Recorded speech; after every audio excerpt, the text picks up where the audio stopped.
नमस्कार दोस्तों, आप सबका स्वागत है। बिहार बोर्ड मैट्रिक परीक्षा गणित का बहुत ही महत्वपूर्ण ऑब्जेक्टिव प्रश्न। तो प्रश्न है वृत्तों से संबंधित क्षेत्रफल।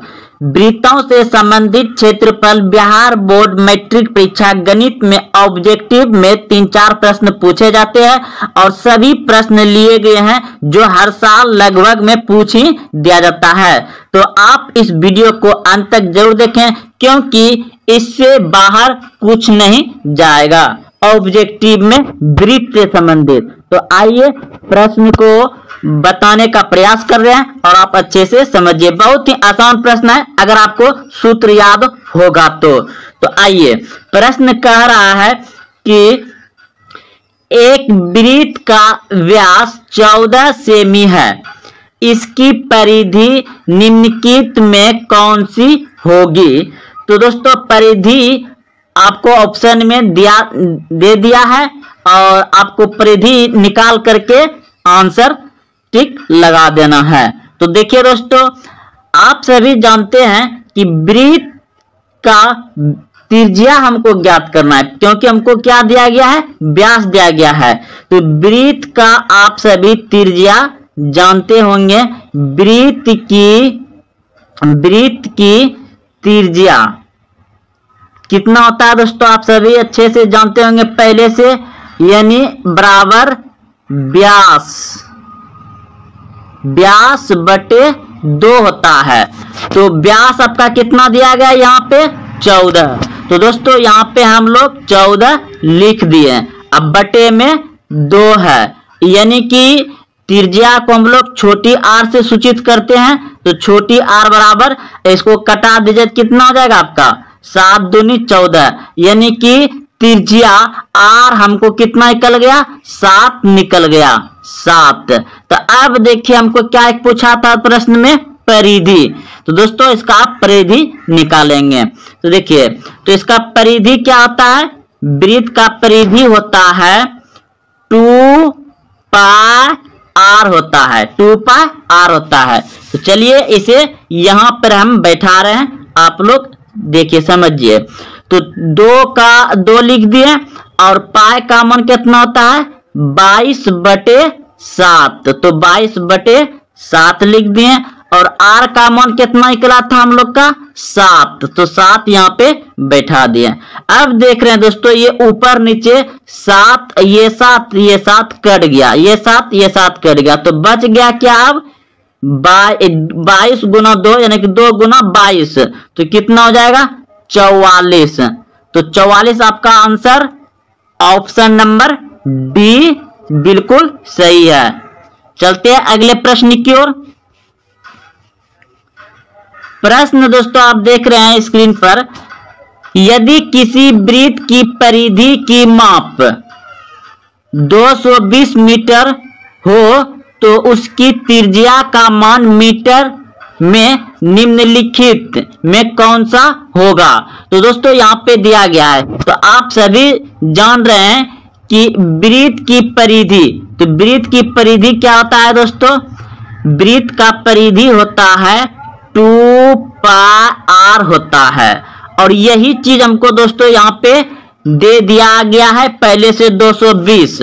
तो यहाँ पर हम बना रहे हैं, यानी कि हम लिखेंगे 220 बराबर 2 का मान 2 रह जाएगा और पाई का मान लिख देते हैं 22/7, 22/7। और आर का मान तो हमको निकालना ही है, तो आर यहाँ पे रह जाएगा। तो देखिए अब इसको दोस्तों ऊपर ऊपर कटा सकते हैं, ये 22 और ये 22 कट गया, तो यहाँ पे 1 यानी कि 10 बच गया। अब इसे 10 को भी ऊपर से कटा सकते हैं, इससे 2 1 2 अब 5 दूनी 10, तो कितना हो गया यहाँ 5। अब ऐसे हम 7 से यहाँ पे लिख रहे हैं दोस्तों, 5 बराबर यहाँ पे नहीं कुछ तो यानी कि 1/7 और आर लिख दिए। अब देखिए दोस्तों यहाँ पे क्या होगा, नहीं कुछ तो इसके नीचे 1 है, तो कोना कोनी गुना हो जाएगा क्योंकि बीच में क्या है बराबर है।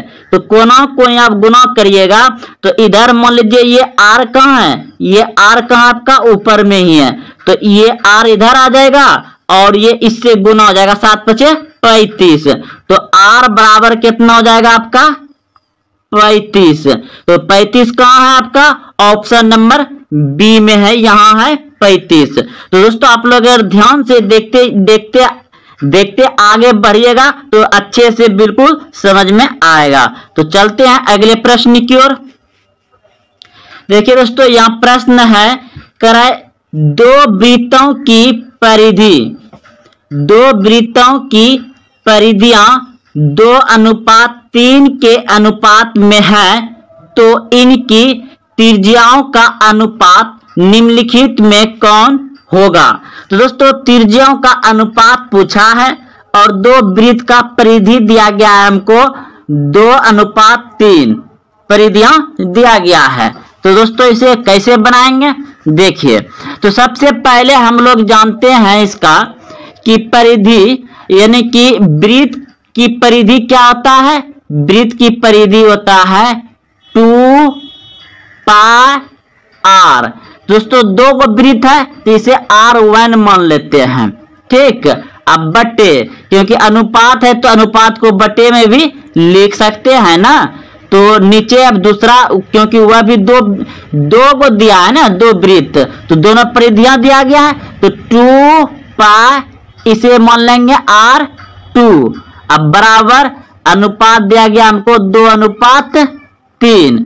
तो अब देखिए दोस्तों इसमें क्या कर सकते हो, तुम ये 2 और ये 2 कटा सकते हो, इस पा और ये पाई भी कटा सकते हो। तो तुम्हारे पास क्या बच गया, अब बच गया दोस्तों R1 बटे R2 बराबर 2/3 बच गया। तो दोस्तों आप इसे ऐसे लिख सकते हैं, यानी कि R1 अनुपात R2 लिख सकते हैं। तो R1 कितना है आपका, R1 2 है, तो R1 2 लिख दिए, बीच में अनुपात R2 कितना है, R2 3 है, तो 2:3। 2:3 कहाँ है आपका, 2:3 ऑप्शन नंबर बी यहां है दोस्तों, बिल्कुल सही है ऑप्शन नंबर बी। तो दोस्तों अगर आप ध्यान से देखे होंगे तो आपको समझ में आ गया होगा, क्योंकि आपको सूत्र याद रहेगा तो और अच्छे से समझ में आ जाएगा। चलते हैं अगले प्रश्न की ओर। अब देखिए दोस्तों चौथा नंबर प्रश्न है, कह रहा है कि दो वृत्तों के क्षेत्रफलों का अनुपात 4:1 है, तो उनकी त्रिज्याओं में कौन सा अनुपात होगा। तो दोस्तों वृत्त के क्षेत्रफल का सूत्र तो आप सभी जानते होंगे, क्या होता है, पाई r²। तो दोस्तों यह भी सेम उसी तरह से बनेगा, लेकिन इसका क्षेत्रफल दिया गया है, तो क्षेत्रफल क्या होता है, पाई r²। तो दोस्तों दो गो वृत्त है और दोनों का क्षेत्रफल है, तो दोनों का वृत्त तो क्षेत्रफल एक ही होगा, तो इसे हम R1 मान लेते हैं बटे पाई और R² 2 मान लेते हैं इसको। और इसका अनुपात कितना दिया गया है, 4:1 दिया गया है, तो 4/1। तो दोस्तों अब इसमें क्या करिएगा आप, पाई और पाई कट जाएगा, तो आपका बचेगा R² 1 और R² 2 बचेगा। तो आप इसे ऐसे लिख सकते हैं, R1 बटे R2 पर होल स्क्वायर, क्या लिख सकते हैं, होल स्क्वायर, क्योंकि दोनों पे स्क्वायर था, और बराबर लिख सकते हैं 4/1। 4/1 दोस्तों जब इस स्क्वायर यानी वर्ग को इस तरफ करेंगे तो क्या हो जाएगा, इधर रूट में हो जाएगा, इसको इस पार लाएंगे तो क्या हो जाएगा, रूट में हो जाएगा।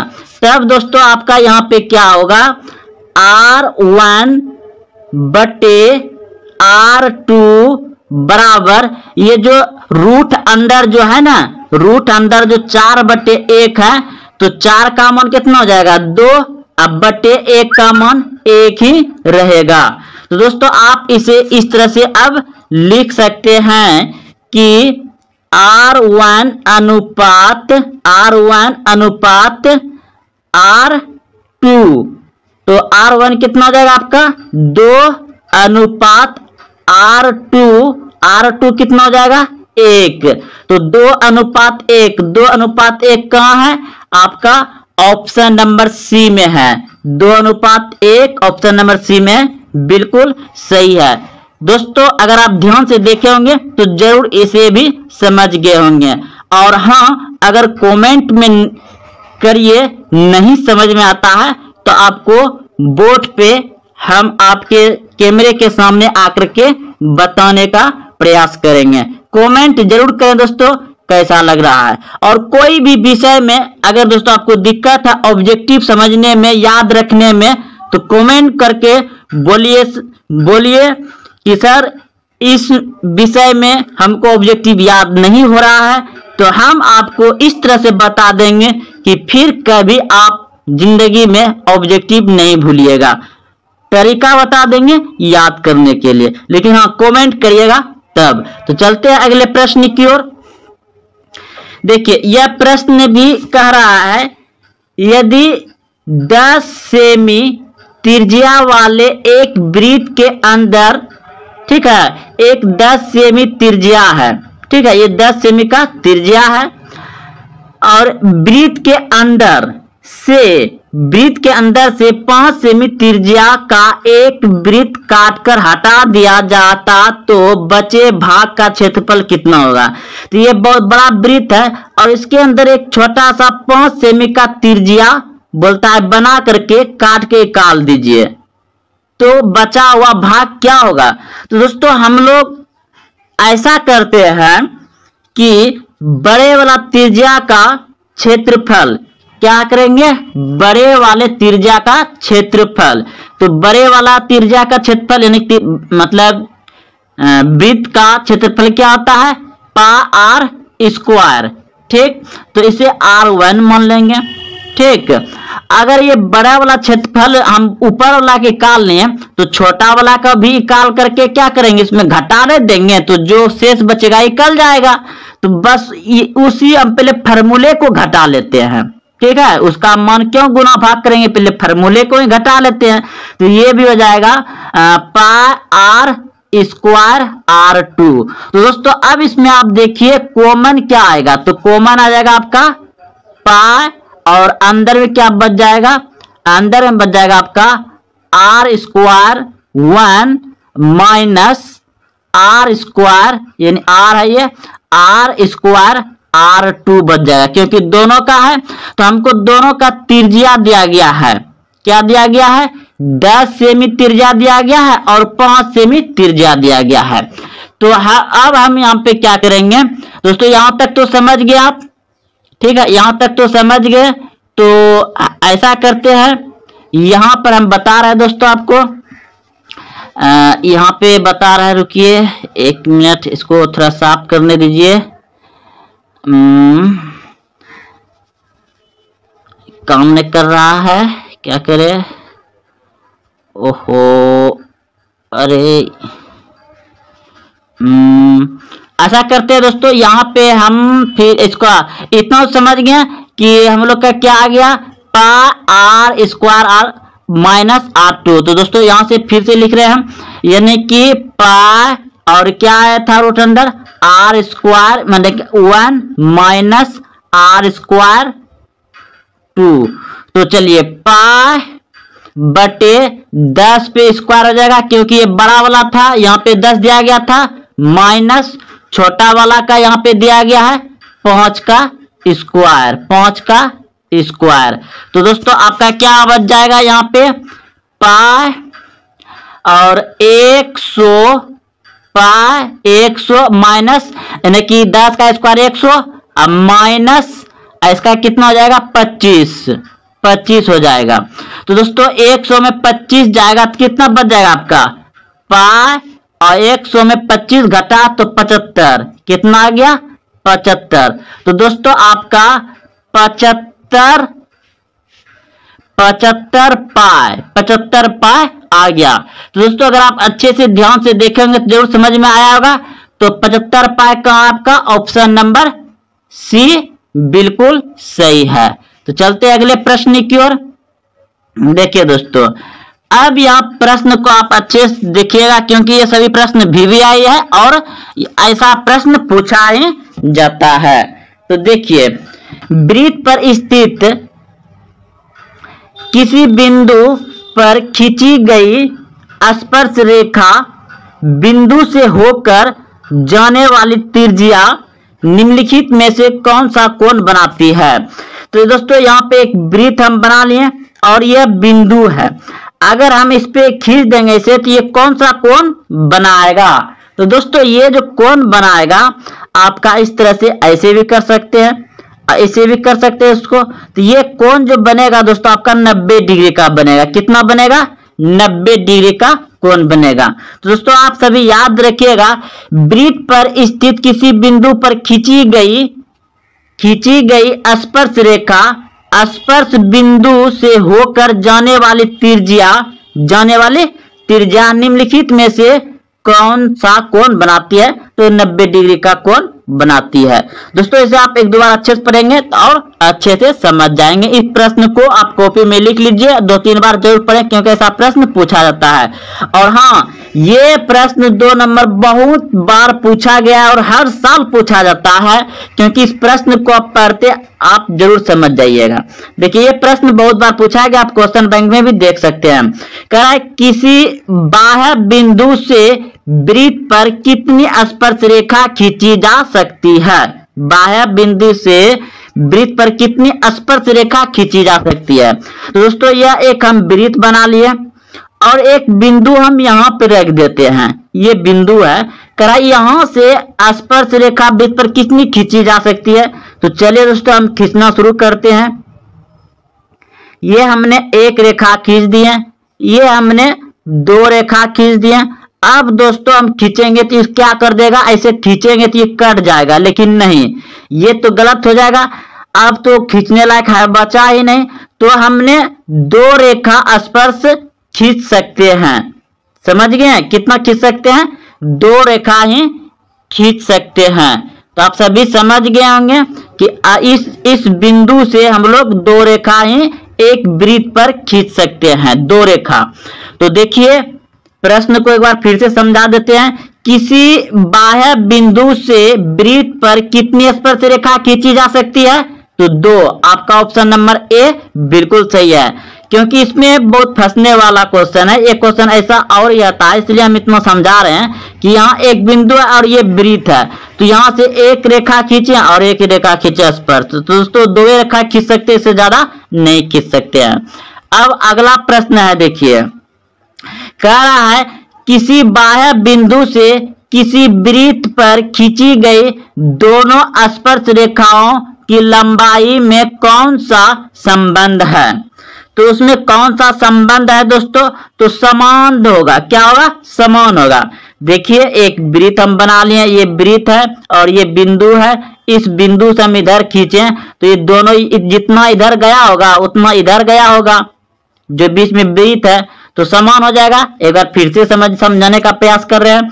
यह एक वृत्त है और ये एक बिंदु है, तो इस बिंदु से हम स्पर्श रेखा खींच रहे हैं। ये खींच दिए और ये खींच दिए। तो अब देखिए दोस्तों, ये जितना होगा उतना वो भी होगा, ये भी रेखा होगा, तो दोनों समान होगा। ऑप्शन नंबर बी सही है। तो चलते हैं अगले प्रश्न की ओर। प्रश्न देखिए, किसी वृत्त के किसी व्यास के सिरों पर खींची गई स्पर्श रेखा में क्या संबंध है। तो समांतर होगा, समांतर होगा, याद रखिएगा समांतर होगा। और हाँ दोस्तों, ये जो बात कर रहे थे हम इस प्रश्न का, प्रश्न नंबर 1 में ऐसा प्रश्न दोस्तों आपको प्रश्न नंबर 2 में इस तरह का प्रश्न आपको 2 और एक पूछा जाता है। कह देगा कि किसी बाह्य बिंदु से, उसमें दोस्तों ये बिंदु नहीं दिया रहेगा, ठीक है, ये तो प्रश्न समझा दिए हैं। कहेगा किसी बाह्य से वृत्त पर कितनी स्पर्श रेखा खींची जा सकती है, ठीक है। तो ये वृत्त है और बाहर से बिंदु नहीं दिया रहेगा। अगर बिंदु दिया रहेगा तो 2 आंसर होगा, अगर बिंदु नहीं दिया रहेगा तो अनगिनत होगा। ऑप्शन नंबर सी बिल्कुल सही होगा, क्योंकि हम बहुत खींच सकते हैं। देखिए इधर से खींच सकते हैं, इधर से खींच सकते हैं, फिर इधर से खींच सकते हैं, फिर इधर से खींच सकते हैं। स्पर्श रेखा हम लोग ढेर ही खींच सकते हैं ना, क्योंकि बिंदु नहीं कर रहा है, सिर्फ कर रहा है किसी बाह्य से वृत्त पर कितनी स्पर्श रेखा खींची जा सकती है, तो ढेर ही खींच देंगे, ढेर ही खींच देंगे स्पर्श रेखा। लेकिन वो यही अगर यदि कहता कि एक बिंदु से खींचिए तो दो गो ही खिंचाएगा, दो गो ही खिंचाएगा। चलिए दोस्तों, आप लोग अच्छे समझ गए होंगे। अगर हाँ अभी तक चैनल को सब्सक्राइब नहीं किया तो चैनल को सब्सक्राइब कर ले और अपने दोस्तों में शेयर जरूर करें। और अगर हाँ कहीं पे दिक्कत होता है तो जरूर दोस्तों कमेंट जरूर करें। जय हिंद, जय भारत।